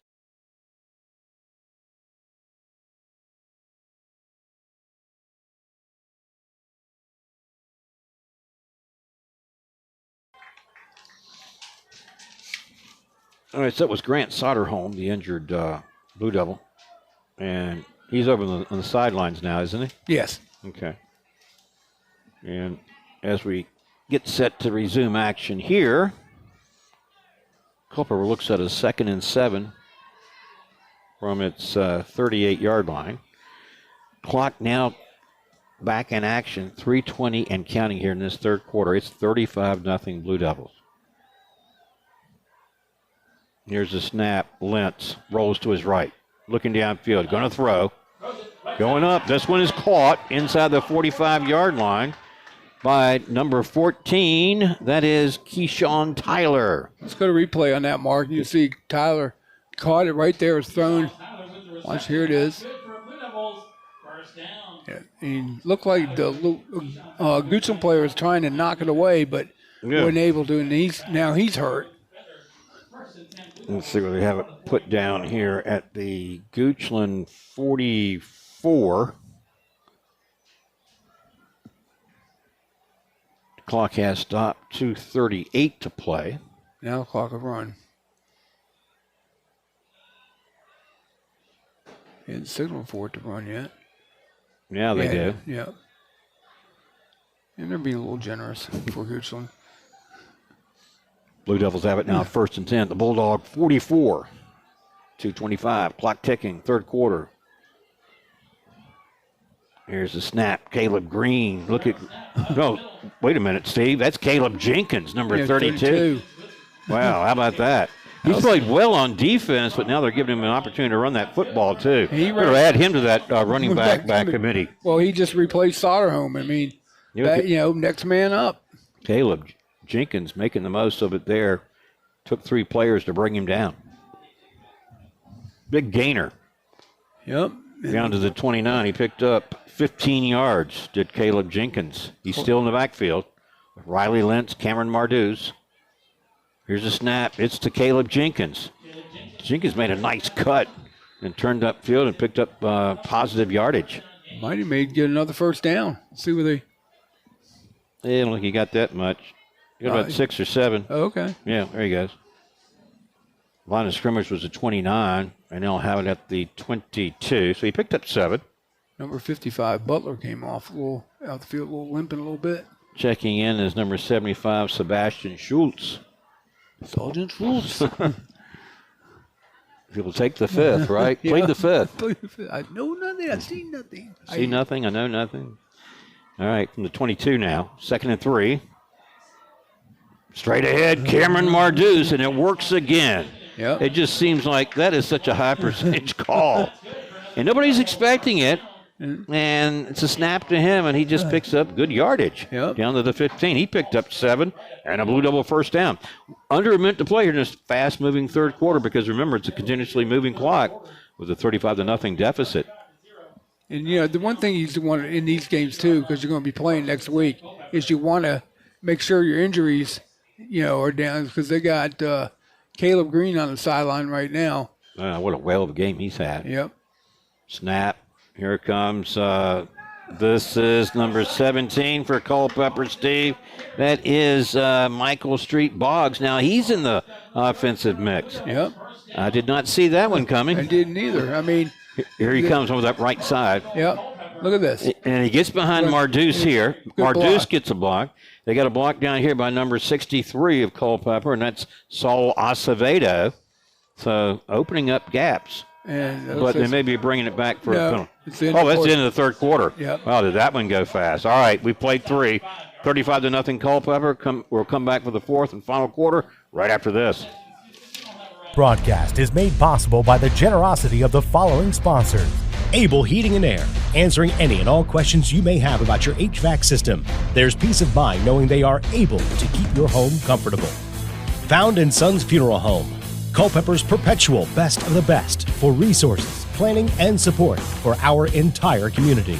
Battlefield Toyota, Chevrolet, and Ford, proudly serving the Culpeper community for over 20 years. State-of-the-art service departments and over 22 acres with hundreds of new and pre-owned vehicles. Battlefield Automotive, K&M Lawn, Garden, and Arborist Supplies. Now located directly across Highway 29 from Eastern View High School. K&M, from grass to trees, they aim to please.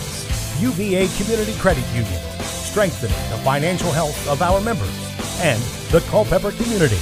UVACreditUnion.org. Nominations are now being accepted for the local area sports Hall of Fame. Nominate anyone that you feel is deserving of historical local sports recognition at localsportshistory.com/HOF.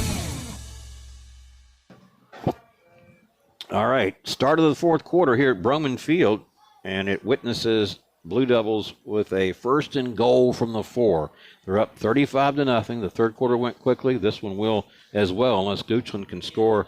But right now, Culpeper looking to tack on to their lead. Ricky Butler, the ball carrier. There goes Butler, and Butler looks like he's in. Ricky Butler's first touchdown of the year, Steve. Touchdown, Blue Devils. Ricky Butler with his first score of the season. And celebrate there. Yep. 4-yard run. Well, let's add Ricky Butler to that running back by committee. Yep. We've added Caleb Jenkins.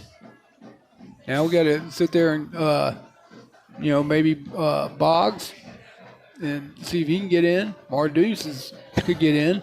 Yeah. Who's next? Who's next? How about O'Connell? Yeah, come on down for the press box. All right. I'm ready. Well, not really. I'm ready, Coach. Yeah, put me in, Coach. I'm ready to play.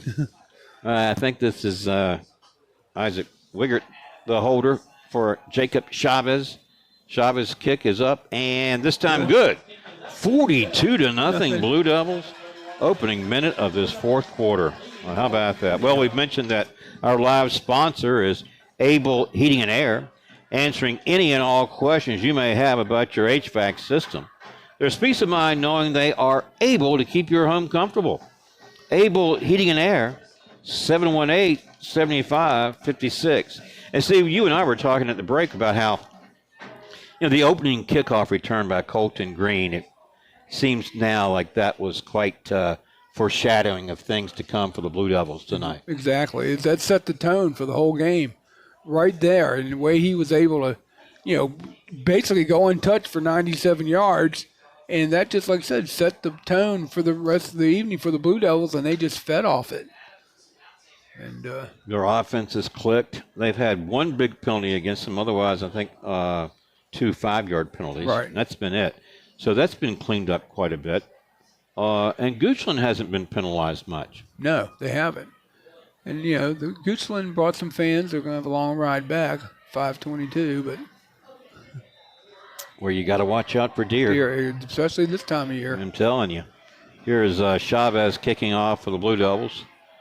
It's a short kick, but it's a high kick. It's fielded at about the 15-yard line.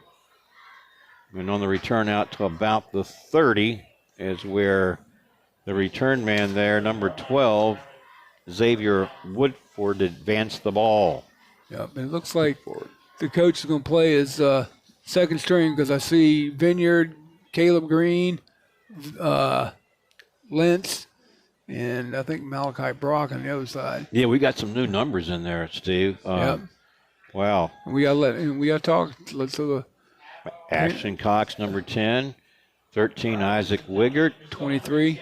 23. Let's see, that's Levi Thomas Brooks. 18.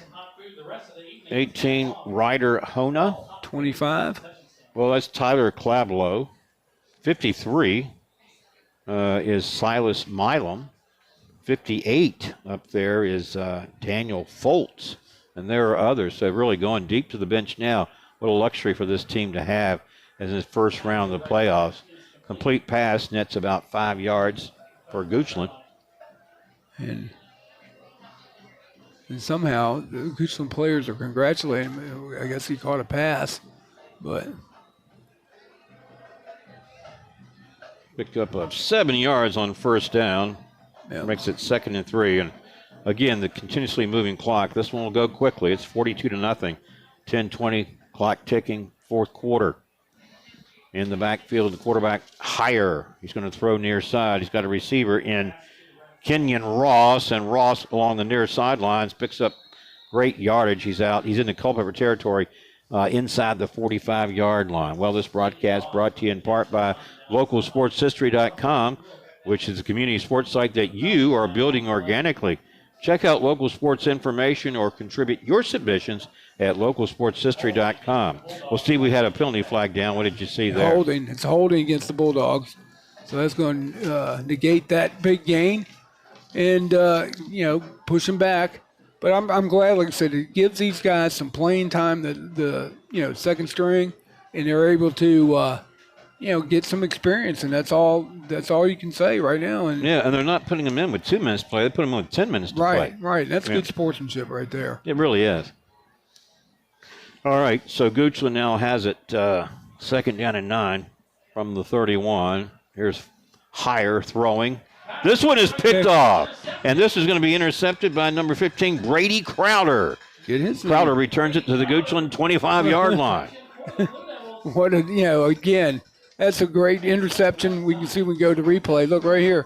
Crowder right there. He had it played well, didn't he? Yep, he sure did. He was in the right spot and played it well now. Well, think about it, Steve.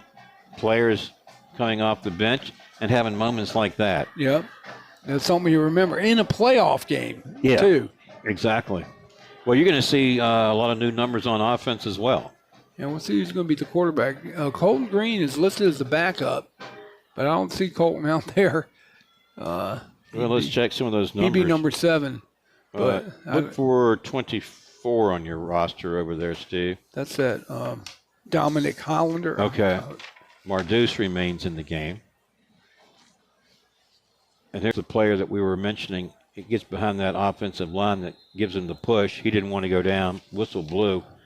Trying to see who's in the quarterback. 18? That'd be 18, that's Ryder Hona. Hona. Ball down at the 20 now. Yeah. But more importantly, the clock runs 8:30. That's it. And counting here in the fourth. 42-0 in favor of the Blue Devils. Well, 18's calling the play. All right, we need number 24. Danner Holland. All right. This one is coming to Ashton Cox, I believe it was. Let's check the number on that. Last man up. That is 18, rather. Ryder Hona. Yeah. And we got number 50 in, I think, the center, and number 6. Oh, he's a starter. Jossie Schiffel, of course, 6. Yeah. Tristan Butler, number 50. All right. And so did you have 24 again? Yeah, Danerick. I told you, it's Danerick Holland. Holland. Yeah. Well, this one was snapped to Cameron Marduz, and Sam Farkas was there waiting on him and dropped him for a loss on the play. Yeah. Take a look. I'm not saying that right. Danerick Holland? Okay. Or is it Danerick Holland? Danerick. Yeah, that's probably more like it. Yeah. Danerick Holland. They got this clock continue to run. Sure does. I think we'll be lucky to get these spots in, Steve. Yeah. Was it fourth down? Yeah, it looks that way. 4th and 3 from the 18. All right, here is Holland. Holland gets behind his blockers, and he should have enough for a first down as Sam Farkas makes the tackle. This broadcast brought to you in part by Battlefield Automotive, featuring Toyota, Chevrolet, and Ford.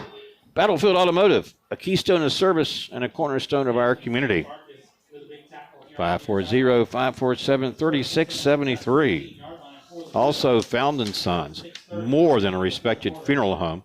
They support youth at all levels so they can become tomorrow's leaders. Found & Sons, 825-3530. 1st and 10 now from the 13-yard line. Danerick Holland is not the ball carrier. Instead, it's the quick snap to Cameron Marduz. Yeah, they want to get Marduz in the end zone. Yeah. I think he wants to get there. He does. Yeah. And, the reason we're not being it's pretty vanilla play calling. They're just going to hand it up and let the running back try to pick the hole because we're dealing with the backups here playing and good to get the like I said, you never know when next man up. And no coach can be accused of running up the score when he empty your bench. Exactly. And you do it this early in the fourth quarter like they've done. Here is Holland. Holland, he gets a block. Holland looking for the end zone. He's in from 8 yards out. And it's Danerick Holland. Touchdown, Blue Devils. My vocal cords are getting a workout tonight. I'm going to say, man, when it's 48-0 like that, he picked up a nice block out there by number 18, Ryder Hona, Steve. He sure did. He sure did. All these substitutes in there getting some quality playing time. And, wow, 48-0. And, like I said, pretty soon be under 5 minutes to play, the clock running. I think Goochland just wants to get out of here. Make that long trip back down Route 522, as you mentioned. Chavez on for the point after.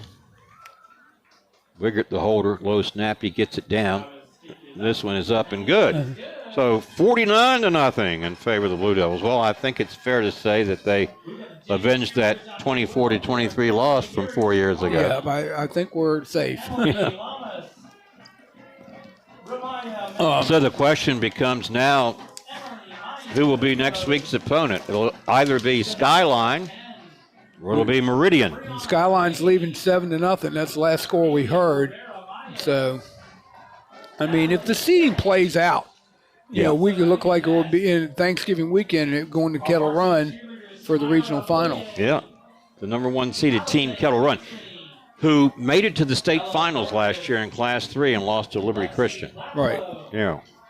All right, well, this broadcast is brought to you in part by UVA Community Credit Union, strengthening the financial health of our members and of the Culpeper community. UVAcreditunion.org. We have 5 minutes and 33 seconds remaining in this fourth quarter, and clock is stopped with the touchdown, and now change of possession. You're right, but then once the Goochland goes back on offense, it'll take off moving swiftly again. The clock. And Morgan, I wanted to say too, and this is good for the community. I mean, Culpeper's been down, playing second fiddle to Eastern View for so long, and Eastern View has had great teams, and Culpeper hasn't had the talent. But this year they beat Eastern View for the first time, and they believe, and I'm just happy to see the players happy, the coaching staff happy, the fans, because it's well deserved. It's been a long time. Here is the kickoff. And this one gets past the Goochland return players. Will go in the end zone for the touchback. Well, one of the things that Culpeper may be lacking team-wise is team speed, perhaps. Right. But they tend to make it up in other ways, don't they? Right, and well, they have deceptive speed. This is what I wanted to say. You get Caleb Green around that corner, you get him going, no one's going to catch him. Same with Colton. Same with Riley Vineyard. He's the hammer. I mean, yeah, he's the hammer. And don't sell yourself short on that, because if he gets free, he can run too.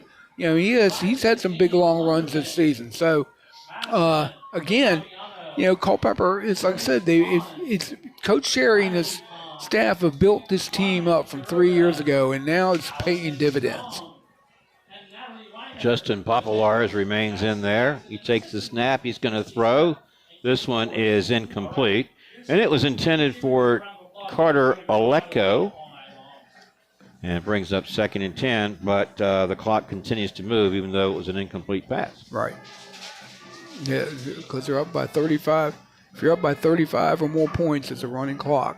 In this case, it's 49-0. It's been all Blue Devils, and really that opening kickoff return for touchdown by Colton Green, as you pointed out, really set the tempo for tonight, didn't it? It did for the whole night. One of these two teams has called the timeout, which reminds me that our live sponsor is Able Heating and Air, answering any and all questions you may have about your HVAC system. There's peace of mind knowing they are able to keep your home comfortable. Able Heating and Air, 718-7556. So we'll be here next weekend, next Friday, Mark. Looking forward to it. It's going to be a little colder next week, they say. So, well, one thing's for certain, the heat works here. Yeah, it does. I still want in our game career, I'd love to see it snow, but just start at the game time, because if it snows in the morning, they're going to call school off. If it's a half inch, they'll call school off. So you want that sort of John Madden-like conditions for football, right? Wouldn't it be great? Yeah. All right, here's Popolars, the ball carrier, coming to the near side, stepping out of bounds near the 25 after a pickup of 5 yards. But even though it would ordinarily stop the clock, running out of bounds, it does not under these circumstances. No, you're right. And see, as the further this goes into November and then you get into December, there could be a snow, but like I said, I'll hold out. That'd be great. Because that would benefit Culpeper, the way they play. Mm-hmm. Even if it's a rainy field, they'll be able to play. All right, on 2nd and 6, here's Popolars looking to his right. This one completed to number 33, Carter Aleko, stacked up near the 25. And again, like I said, we're receiving some 58s in there, blocking right there. I think that's 58. 58 is Daniel Foltz. Yep, he's in there. Yeah. On defense. You mentioned 50. Levi Thomas Brooks, number 23. 74. Jameis Johnson. Yeah. 56. Yeah, do we have? You may be on yours. Oh. A lot of these players were called up that were added to the roster. 52 is Caden Kropp. He's in there. I don't have a 56, so. Okay. Popolars throwing. Got a receiver out there near the 40. That was hauled in by number 48, Kenyon Ross. As the clock continues to move, 2:45 and counting. You're in this blowout of a game. Yep. At Broman Field in this Class 3 Region B quarterfinal game. Number 2 seeded Culpeper will advance to next week's region semifinals. Yep. Against either Skyline or Meridian. From the 33, there's Popolars, an empty backfield. He's got time right now. Looking downfield for a receiver and throws, and this one is incomplete. And it was intended for number 48, Kenyon Ross again. Yeah, but he's just running, trying to find an available wide receiver. But again, you got to give kudos to these backups. They're right there covering. They're playing, their rear ends off. So It's an opportunity to showcase what they can do. Exactly. And then if you ever get called in to fill in for an injured starter, they'll have experience. Well, Justin Popolars remains in the backfield. Empty backfield for him. They spread it out. 3 receivers to the right, 2 to the left. They throw to the right. This one's incomplete. The pass was just a little bit short as Tyler Clavelo defending for Culpeper on the play. Right, and you know the backups here, they do not want to give up a touchdown because they want to preserve that shutout. So now who calls timeout here? I think I'm not sure who's called it because, it must be Goochland. They're down to 1. All right. Yeah, and I'm just like, why?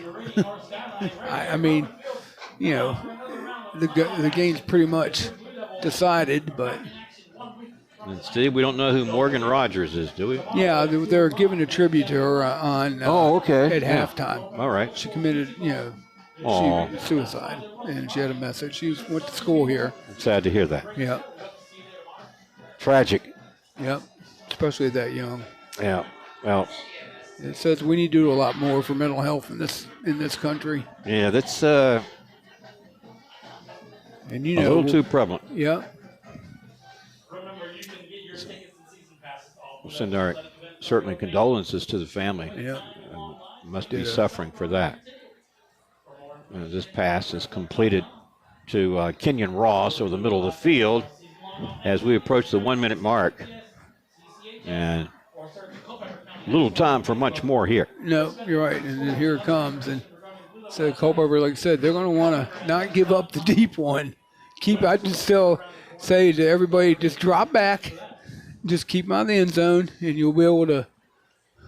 Blue Devils show pressure. Goochland picks it up. Popolars goes deep, and going up for it is another interception. And I think this was hauled in by Brady Crowder again. Yep. There he is again. His second pick. 2 interceptions on the night. Yep. There it is. Watch, he just out-jumped everybody. Yep. So all Culpeper's going to do is just take a knee. And this game will be, as Don Meredith used to say. Turn out the lights, party's over? Party's over. Don't turn out the lights too quickly. We got a lot of equipment to take care of. Yeah. Well, they're going to run the clock now. And I think Culpeper's going to be content not to run a play. Yeah. But I like the way Coach Sheridan's staff handled this game with class. I do too. Good win for Culpeper. Move on. It's the playoffs now. As I said, second season, you win, you move on. Exactly. 2 teams will come forward to congratulate themselves. We mentioned already the tongue was set early with that kickoff return. Colton Green had a touchdown, and Kayla Green had 2. Riley Lentz had 1. And we had it was 28-0 at the half. All right. Well, for Nick and Steve, I'm Mark O'Connell saying that here our final score at Broman Field, Culpeper 49, Goochland nothing, and the Blue Devils will advance to next week's region semifinals that'll be played here against either Skyline or Meridian. Until then, everybody have a great weekend. Stay safe out there, and we'll see you next Friday from Broman Field. Good night, everybody. Broadcast is made possible by the generosity of the following sponsors. Able Heating and Air, answering any and all questions you may have about your HVAC system. There's peace of mind knowing they are able to keep your home comfortable.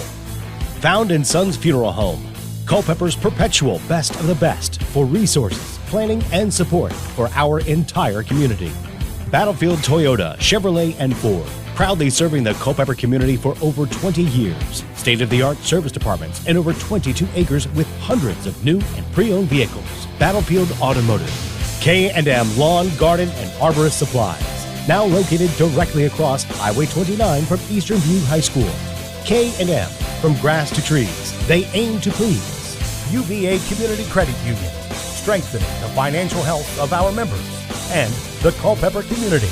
UVACreditUnion.org. Nominations are now being accepted for the local area sports Hall of Fame. Nominate anyone that you feel is deserving of historical local sports recognition at localsportshistory.com/HOF.